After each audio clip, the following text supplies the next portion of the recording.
열왕기상 18장은 원래 유명해요. 성경에 보면 유명한 장들이 많은데 열왕기 18장은 왜 유명할까요? 왜 유명하냐면 엘리야 그리고 갈멜산 이야기가 여기 나온단 말이에요. 그죠? 누가 진짜 신이냐, 누가 참된 신이냐의 싸움을 엘리야가 걸었습니다. 그러면 이 싸움의 이 상황 속에 이걸 받아야 되는 대상은 누구냐면 역대 왕 중에 가장 악한 왕 중에 하나인 아합 왕, 그리고 그의 부인 이세벨. 여러분 전혀 모르는 것 같지만 다 오늘 본문에 나옵니다. 여러분, 아합은 1절에 나오고 4절에 그의 부인인 이세벨이 나옵니다. 이 두 부부는 어떤 일을 했는가? 그냥 북이스라엘 왕국을 그냥 박살을 내버렸습니다. 어떻게 해요? 그냥 영적으로. 그래서 그들의 국가 정책이 뭐냐? 하나님을 섬기는 선지자들을 죽이는 것까지 갔습니다. 오늘날로 말하면 국가가 신학교를 없애버리고 목사, 전도사, 강도사들을 다 감옥에 집어넣는 거예요. 심지어 죽이기까지 하는 그런 상황이에요. 그런 상황. 그게 국가 정책이었습니다. 그러면 국가 정책으로 또 뭘 했냐? 바알을 섬기는 선지자, 아세라를 섬기는 선지자들을 키웠습니다. 또 그러니까 하나님의 선지자 학교는 망하게 하고 그들이 우상 학교에 선지자들을 키운 거예요. 그럴 때 이제 엘리야가 등장을 하게 됩니다. 엘리야가 등장하면서 누가 진짜 신인가 한번 보자. 그래서 불의 사자, 불의 경고, 불의 심판이 갈멜산에서 있었던 거죠. 그 싸움을 엘리야가 시작합니다. 그런데 그 엘리야가 눈에 띄게 이게 보일 때 보이지 않지만 또 잠깐 스쳐 지나가듯 한 중요한 인물을 우리가 보셔야 되는데 그 인물이 바로 오늘 본문에 나오는 오바댜입니다. 구약 성경 39권 중에 오바댜라는 선지자의 책이 있습니다. 그 오바댜와는 동명이인입니다.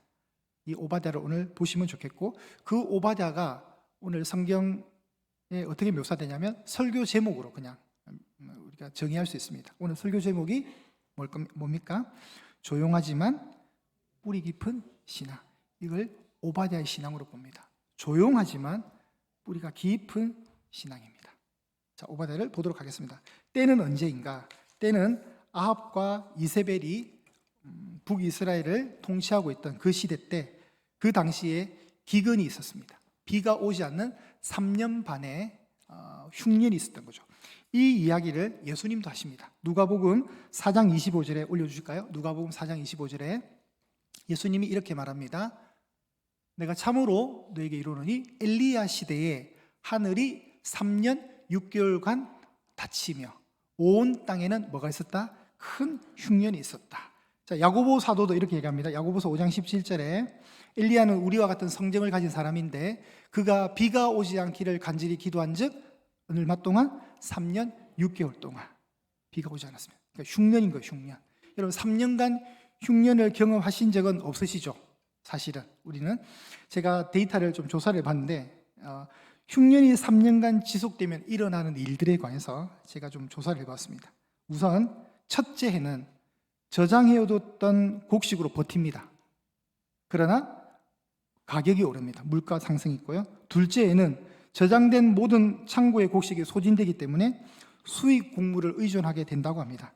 그리고 점점 서민층부터 굶주리기 시작합니다. 3년째 생필품 가격이 폭등하게 되고 곡물은 금값이 됩니다. 이걸 조합하면 식량 고갈과 급격한 물가 상승이 있다는 거죠. 그리고 아울러서 가축이 감소되고 농업 기반이 붕괴됩니다. 왜냐하면 물이 없으니까. 사료가 없어지고 가축을 팔거나 가축을 잡아먹어서 식량을 대체해야 됩니다. 밭을 제대로 경작하지 못하니까 토지가 방치가 되고 생산량은 급락하고 농업의 기반도 무너지고 이 악순환이 계속됩니다. 그리고 염세적인 분위기가 있습니다. 사람들이 되게 부정적으로 이 세상을 바라보게 됩니다. 생존의 위기를 느끼니까 범죄가 증가하게 되고요. 사회가 불안해지기 시작합니다. 그리고 대규모 난민 이주가 발생합니다. 우리가 성경에서도 여러분 룻기 1장에 보면 유다의 나오미 가정이 흉년을 피해 모압으로 가잖아요. 이건 뭐죠? 먹을 게 없으니까 가난한 계층부터 부족 단위로 이동이 시작된다고 합니다. 국가 간의 경계가 느슨해지면서 먹을 것을 찾아서 떠나는 행렬이 증가한다는 거죠. 실제로 야곱 식솔들도 요셉이던 애굽으로 배가 고파서 내려오는 겁니다. 흉년을 피해서. 자, 7년간 풍년이 있었고 7년간 흉년이 있었잖아요. 그죠? 그런데 흉년 2년을 지나고 나서 3년 차 때 가나안에 있던 요셉의 식솔들이 내려오거든요. 그러니까 뭐죠? 못 버티는 거예요. 배고파서. 기근이 그렇게 있으면. 그런데 오늘 성경에 보면 이 기근의 기간이 신약 성경에 보면 2번이나 3년 6개월이라고 나옵니다. 그러니까 거의 4년짜리예요. 4년짜리. 4년째까지 비가 없었다. 이건 여러분 심각한 상황입니다. 그런데 이런 심각한 상황 속에서도 정신을 못 차리는 한 왕이 누구였냐면 아합이었다는 거예요. 하나님이 이렇게 기근을 줄 때는 이거는 이제 어떻게 해석해야 되냐면 이건 영적으로 해석해야 되는 거예요. 왜 이렇게 심각한 기근이 올까? 이건 육적인 상황이 아니에요. 육적인 상황이지만, 표면적인 것은 육적인 상황이지만 이면적으로 내려가면 이거는 국가가 하나님을 버렸기 때문에 일어난 징벌입니다. 그래서 왕은 하나님을 버렸고 백성들은 바알 앞에 무릎을 꿇었고 하나님의 이름은 조롱당하던 그 시대, 예배는 사라지고 제사도 없던 그 시대, 그 시대가 바로 신앙의 겨울인 엘리야가 살던 시대였습니다. 아합 왕이 통치하던 영적 상황이었습니다. 오늘 본문에 보면 하나님이 이제 3년 만에 제3년에 엘리야에게 계시를 줍니다. 네가 이제 아합에게 가야 되겠다. 내가 이제 비를 준비하려고 한다. 그때 엘리야가 아합을 만나기 위해서 이동을 하는 겁니다. 그리고 2절에 보시면 사마리아 땅에 기근이 심했다고 합니다. 사마리아는 북이스라엘 왕국의 수도이거든요. 그래서 이제 대한민국을 서울로 묘사하듯 사마리아 기근을 전체 북이스라엘의 기근으로 묘사를 하고 있습니다.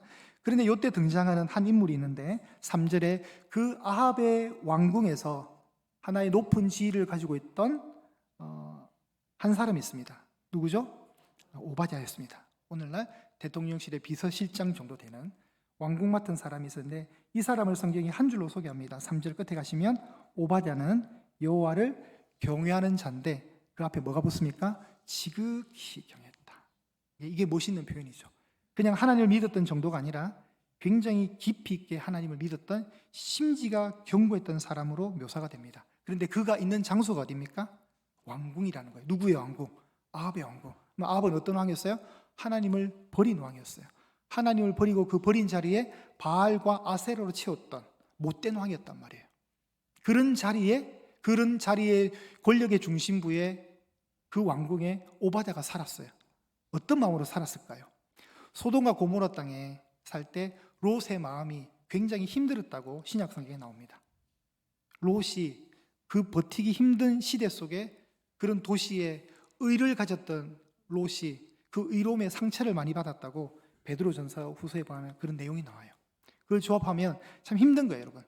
온통 바알과 아세라에게 빠져서 제사를 지내고 있을 때 하나님을 지극히 경외하고 있던 이 한 사람은 그 상황을 보면서 얼마나 힘들었을까요? 힘든 거죠. 외롭고 힘든 거죠.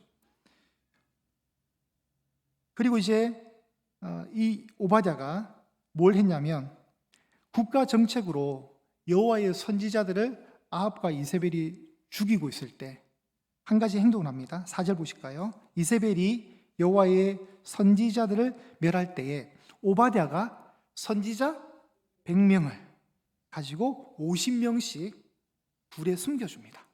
그리고 떡과 물을 제공해 줍니다. 살아야 되니까. 그럼 이건 뭐 하는 행동이죠? 이건 대놓고 국가 정책의 반기를 드는 행동이잖아요. 그러니까 왕의 입장에서는 이런 오바댜의 행동을 보면 이건 굉장히 반역 행동이란 말이에요. 국가가 나서서 여호와의 선지자들을 죽이려고 하는데 그 여호와의 선지자들을 100명 빼돌렸다. 이건 여러분 오바댜가 그냥 죽기를 각오하는 행동이에요. 그런데 이게 가능한 것은 여호와를 지극히 경외했기 때문에 가능한 용기이자 믿음입니다. 이건 진짜 나 죽이라는 거잖아요. 그런 일을 했습니다.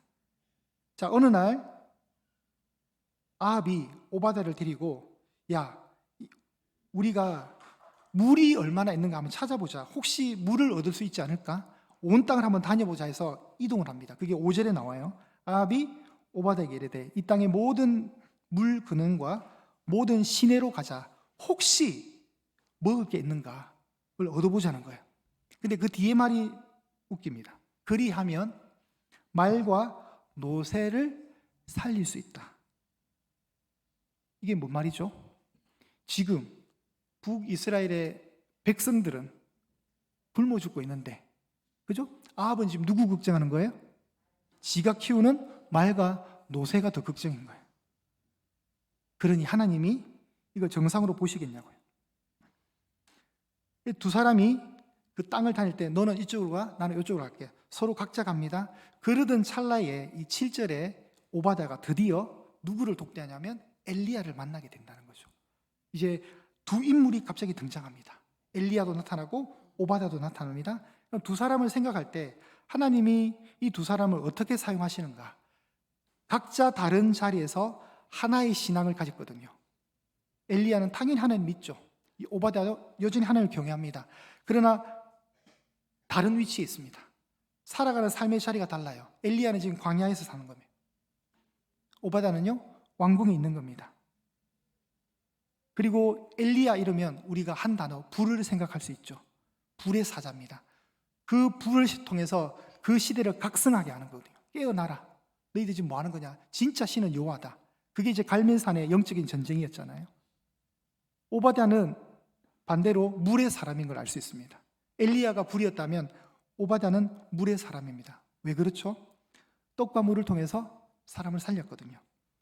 엘리야는 이 시대의 아픔을 가지고 외친 사역자는 진리를 지키면서 외쳤던 사람이에요. 정신 차리라고. 근데 오바댜는 그런 외침이 없었지만 사람을 지키는 사람이었습니다. 어떤 사람? 하나님을 믿는 사람들을 지키는 사역을 했습니다. 광야와 궁궐에서 각각 서로 다른 자리에서 하나의 신앙, 그들은 다 하나님께 속한 사람이었습니다. 여러분, 우리도 마찬가지입니다. 우리도 교회 생활보다, 교회에서 머무는 시간보다 세상에서 가는 시간이 훨씬 많습니다.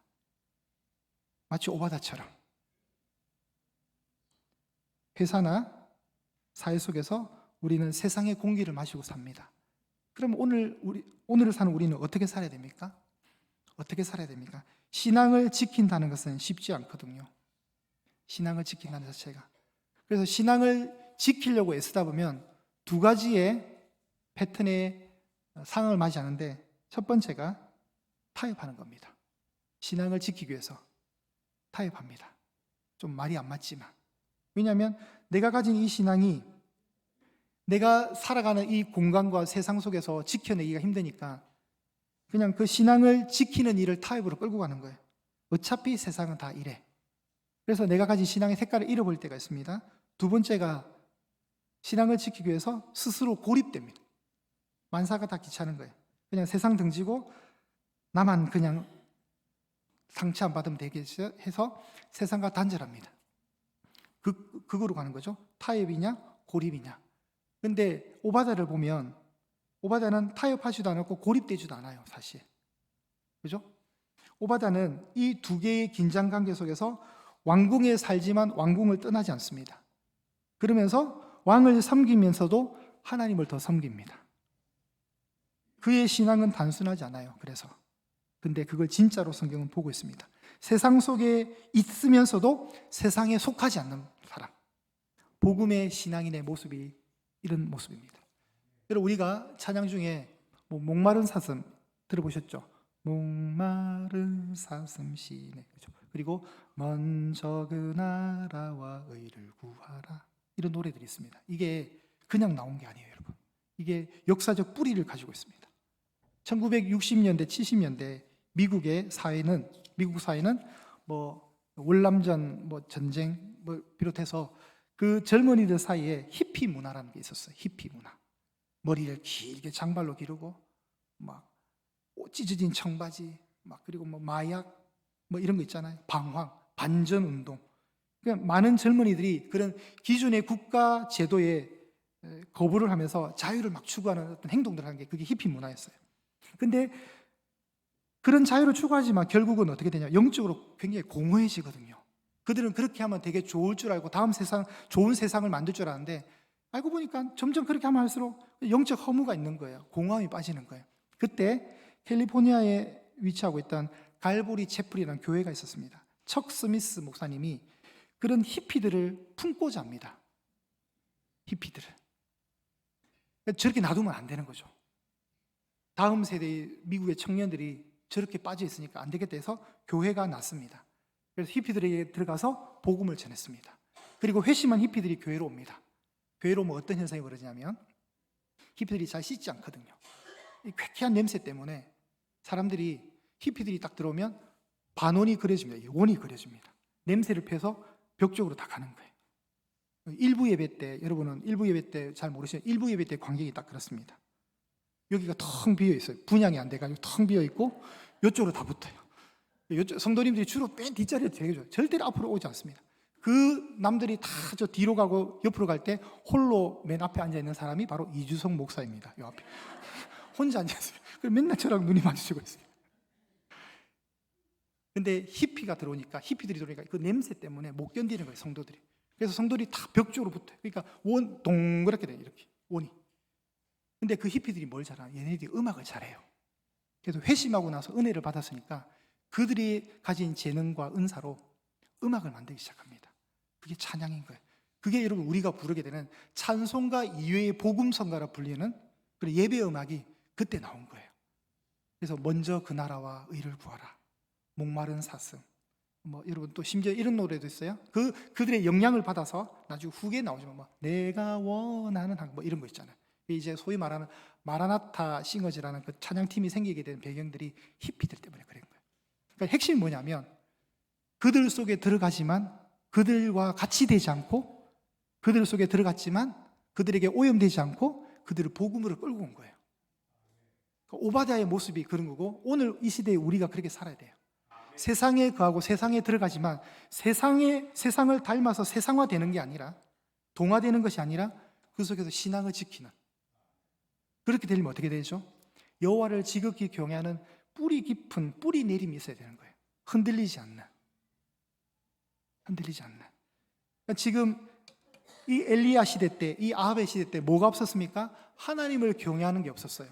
그런데 하나님은 두 개의 각각의 다른 장소에서 하나님의 사람들을 조용하게 두신 거예요. 그러면서 하나님의 뜻을 이루기 위해서 일을 하시는 거죠.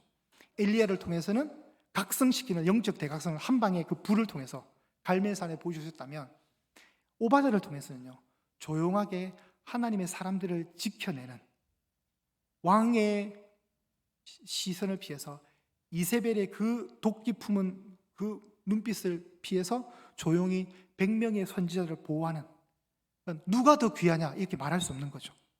그냥 각각의 자리에서 믿음을 지키는 겁니다. 여러분, 신앙은 긴 시간이 필요한 거잖아요. 사실은 짧은 시간 안에 신앙이 완성되는 거 아니거든요.